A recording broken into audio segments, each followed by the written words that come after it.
마감의 정석에서 김정수 전문가의 의견 들어보도록 하겠습니다. 안녕하세요. 네, 안녕하세요. 예. 오늘 한마디 알려주시죠. 2500 전후에서 매수와 매도 힘겨루기가 한 달째 지속 중. 느낌표. 이럴 때일수록 4대 중심기업으로 포트를 구성해 가자입니다. 네. 대형주, 특히나 유가증권 시장이 방향성이 없으니까 이 시간에도 계속 똑같은 리뷰들, 그리고 또 전략, 아무래도 시장이 크게 바뀌는 게 없으니까 유지를 좀 해주고 계신데, 얼마 전에 생각해보면은 약간 현금을 좀 마련해 놓자라는 얘기를 해주셨다가, 또 근래 들어서 이제 조금씩 좀 늘려놔야지 그 이후에 이 강한 시세를 놓치지 않을 수 있다라는 팁도 저희가 들어봤습니다. 오늘 장에서는 어떤 부분을 좀 인상적으로 보셨는지, 그리고 전략 알려주시죠. 오늘은 인상적이었다. 이거는 이제 지난주부터 제가 그런 느낌을 받게 된 것 같아요. 그러니까 그 에코프로 BM이 배터리 쪽 신규 매수세가 없었던 상황에서 상당히 오랜 기간 동안 정체됐었잖아요. 이게 12월 1일까지만 하더라도 배터리 쪽은 LG 에너지 솔루션이나 포스코 홀딩스나 뭐 에코프로나 포스코 퓨처엠 자체가 그냥 매수세 자체가 그냥 정체돼서 중교 가격 정도만 좀 회복해주고 저점 스탑된 상태에서 높이려고 하는 시도 정도만 있었지 대량의 신규 자금은 없었던 상황이었거든요. 근데 거기에 변화가 있었습니다. 12월 5일날. 이때 12월 4일 한 26% 정도 에코프로 BM이 급등을 하면서 저는 여기서 변화가 시작됐다고 보거든요. 배터리 쪽은 여기서부터 이제 신규 자금이 들어왔다. 이렇게 이제 보고 있는 거고, 지금 에코프로 BM 정도가 35만 원 갔다가 오늘 한 29만 원 초반대까지 좀 떨어졌었는데, 요거를 저는 포스코 퓨처엠이 다시 받고 있지 않나. 그러니까 포스코 퓨처엠 같은 경우도 에코프로 BM이 급등이 나왔었던 요 시점에 한 5천억 정도 증가하는 흐름들이 나왔거든요. 근데 5천억 정도 증가하면 이건 자금이 꽤 큰 편이라고 봐야 돼요.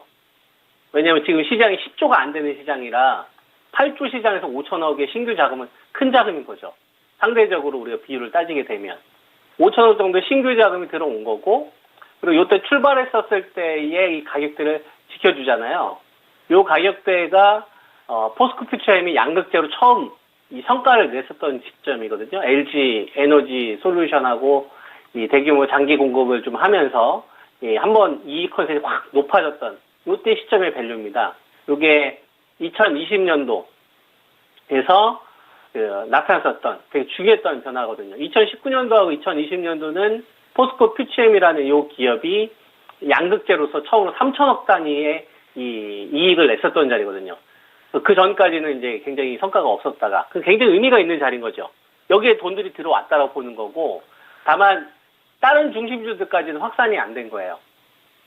포스코 홀딩스나, 그 다음에 LG 에너지 솔루션이나, 그죠? 그 다음에 에코프로 같은 경우도 한 62만원대까지 좀 조정이 나왔다가, 지금 63만 2천 원 정도까지 반등이 나오는데, 이게 무슨 저점 높이는 것보다 오히려 위협하고 있잖아요.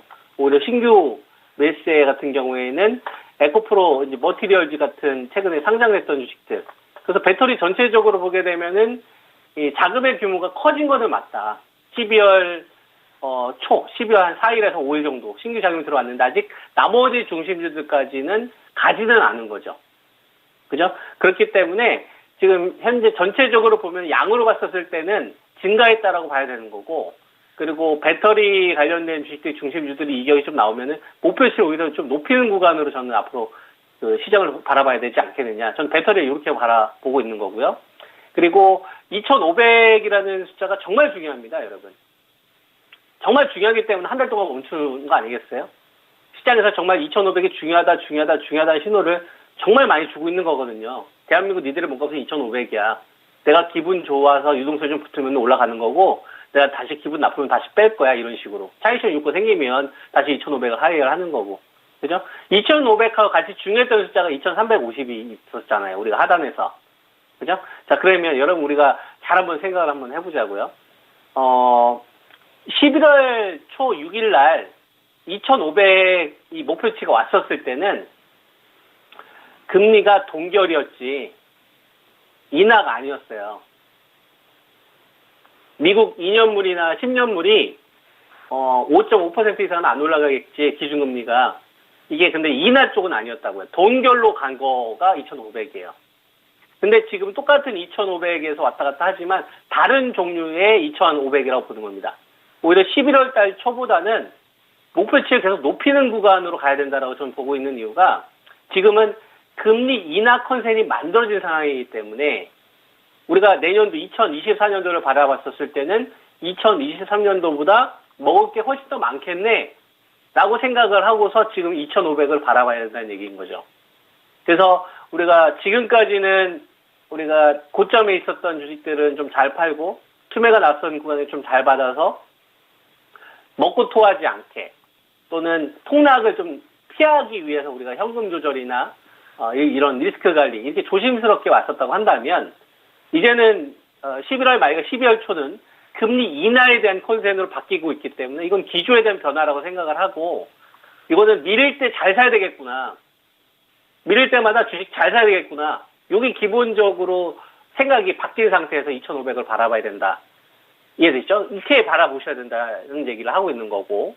그러니까 11월 초에 이 2,500과 지금하고는 다른 2,500인 거예요, 여러분. 밀리면 저는 사야 된다고 보는 거예요. 반도체도 사야 되고, 배터리도 사야 되고, 자동차도 마찬가지고, 바이오도 사야 된다. 훨씬 더 시장 크게 할 수 있다. 대신 지금이 거래대금이 여전히 8조밖에 없는 거는 팩트이기 때문에 여기서 이제 세 가지 상황들을 우리가 고려를 하는 거죠.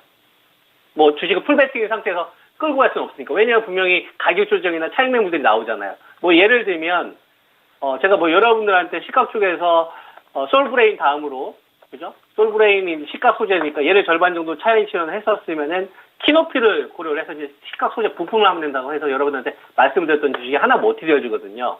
그때 많이 급락을 했었을 때였어요. 지금 벌써 한 49,500원 나오잖아요. 그죠? 그러니까 솔브레인이 가는 가운데 하나 머티리얼즈가 따라붙잖아요. 이 기간 동안에 동진, 세미캠이라든지 케이스텍 같은 경우에는 그냥 위에서 그냥 속도 조절을 하는 거고. 그죠? 이게 2집단 시세로 가는 거거든요. 그리고 우리가 한미 반도체나 이소페타시스 관련된 1집단 관련된 주식들이 최근에 가격 조정이 나온 구간에 삼성전기라든지 이런 주식들은 오히려 전고점을 좀 돌파하려는 시도를 여전히 하고 있지 않습니까? 이거는 죽이겠다는 시도가 아니죠. 반도체 쪽에서도 이격이 강한 것들 정도만 좀 챙기는 거고 다시 이격이 좀 다시 벌어져서 가격 멜트가 생기면 또 살 생각을 해야 되는 거예요. 그래서 2,500이라는 숫자가 정말 중요하기 때문에 제가 여러분들한테 2,500에서의 세 가지 전략을 제시를 하고 있는 거고 이 세 가지 전략은 우리가 하락을 대비하는 게 아니라 잘 사게 사는 거고 먹고 토하지 않게 또 다시 밑에 사서 또 다시 수량을 늘리려고 하는 게 목적인 거예요. 그러니까 관점이 이전하고는 좀 많이 달라지고 있다는 걸 좀 분명히 여러분들이 아셔야 될 것 같고 자 그러면 2,500에서 제일 중요한 게 뭡니까 여러분? 세 가지 전략이잖아요. 첫 번째가 누가 중요하다고 했어요? 삼성전기가 제일 중요하다고 했잖아요. 그럼 계속 지켜봐야 돼요 여러분. 지금 71,500원이다가 만약 73,000원 넘어가면 여러분 손바닥 바로 뒤집어져야 되는 겁니다. 그럼 반도체 쪽 자금 쏠려야 되겠는데? 그럼 좀 수익 실현했던 소부장이나 이런 것도 다시 살 생각을 해야 되는 거고. 되죠? 근데 중요한 게 아무거나 하면 안 돼요, 여러분. HBM3E, HBM3, 파운드리 GAA 관련된 소재, 식각 부품 업체들을 하셔야 되는 거예요. 여기가 실질적으로 이익 컨센이 제일 높아지기 때문에. 아시겠죠? 그 다음, 배터리는 목표치를 높여야 된다. 여러분. 배터리는 목표치를 높여야 된다. 그래서 포스코 퓨처엠하고 에코프로 BM이 요번에 먼저 좀 선두에 전 나왔다고 보고 있고, 요런 애들이 이제 LG 에너지 솔루션하고, 그 다음에 포스코 홀딩스 같은 주식들까지 따라 붙으면은 이거는 목표치가 훨씬 더 커진다고 생각하면 돼요. 그럼 중심지를 훨씬 더 비싸게 팔 수 있다고. 배터리 가지고 계신 분들 이 전략을 좀 잘 참고해 주시고, 그 다음에 자동차, 현대나 기아, 그 다음에 이제 셀트리온, 헬스케어, 셀트리온, 뭐 삼성 바이오로직스, 뭐 최근 들어서 뭐 바이오 가운데서 이제 한미 약품 같은 주식들 좀 올라오는 것 같은데, 이 사내 산업 중심주들도 마찬가지.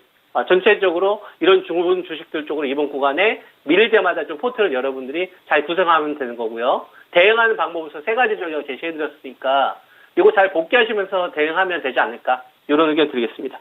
예, 고맙습니다. 저도 감사합니다. 예. 김정수 전문가 2,500의 중요성 여러 번 강조해도 모자라지 않는다. 하지만 이 11월 초에 기록했던 2,500과 현재 어떤 의미가 다른지 이 부분에 착안해서 또 이야기를 해주셨어요. 마감의 정석까지 저희 준비한 내용이었습니다. 다양한 투자 판단에 대한 도움 말씀드렸고요. 종목의 상승 하락을 보장하지는 않습니다. 그러면 남은 시간 편안하게 보내시고요. 내일 금요일장 저는 먼저 가서 기다릴게요. 함께해 주신 여러분 고맙습니다.